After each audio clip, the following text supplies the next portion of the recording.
Steph, how big an influence was Chris Paul earlier in your career, and how would you sort of characterize your relationship with him now? He was a great mentor when it came to understanding how a guy on his level prepared over the summer for an NBA season, how disciplined he was, his kind of work ethic, and I got to see that firsthand after summer league through the beginning of the season, and obviously got a Carolina connection, but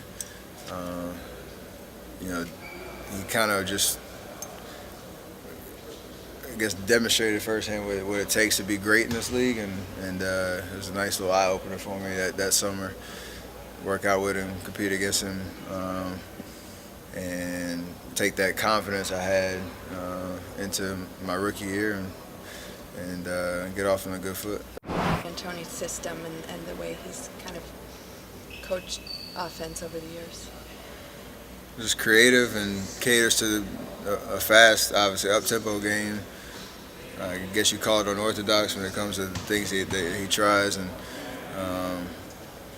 but it seems like anybody who goes and plays for D'Antoni's system, their offensive numbers go out the roof, just because he knows how to put guys in the right positions and instilling confidence when you're out there and make plays.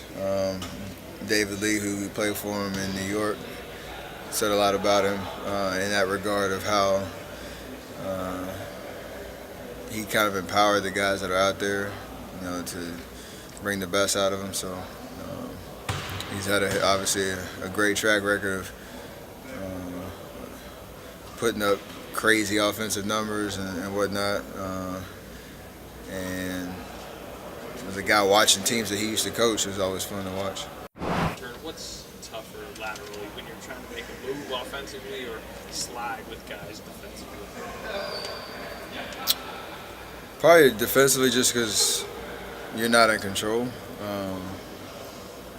When you're closing out and having to kind of react to what the offensive player is doing, and not only just move laterally, but ready to brace, for physicality and impact if you got to change direction and stuff like that.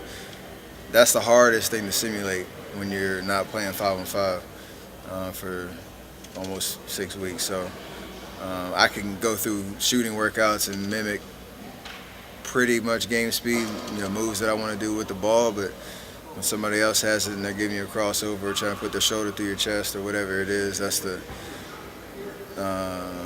real adjustment when you're transitioning back to not just playing, obviously, like I talked about, not just playing a basketball game, but a playoff type game too. As it relates to this series, how much you expect to get dragged potentially into the pick and roll, having a every single play. I hope it's every single play.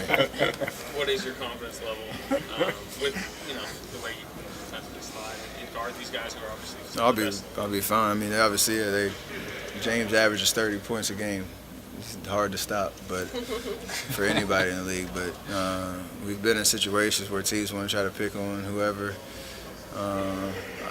It's kind of funny if you look at the Hampton 5 lineup that's out there. I would probably do the same exact thing if I was coaching against me. But that's when you got Clay, Andre, Draymond, and KD out there. I embrace those opportunities to get stops, try to make it tough in those ISO situations, whatever the case is, and just do my job. And at the end of the day, for us, we have a pretty good game plan going into it. We've played teams that try to do that constantly, whether it's Cleveland in the finals the last 3 years or whatever team tries to do it.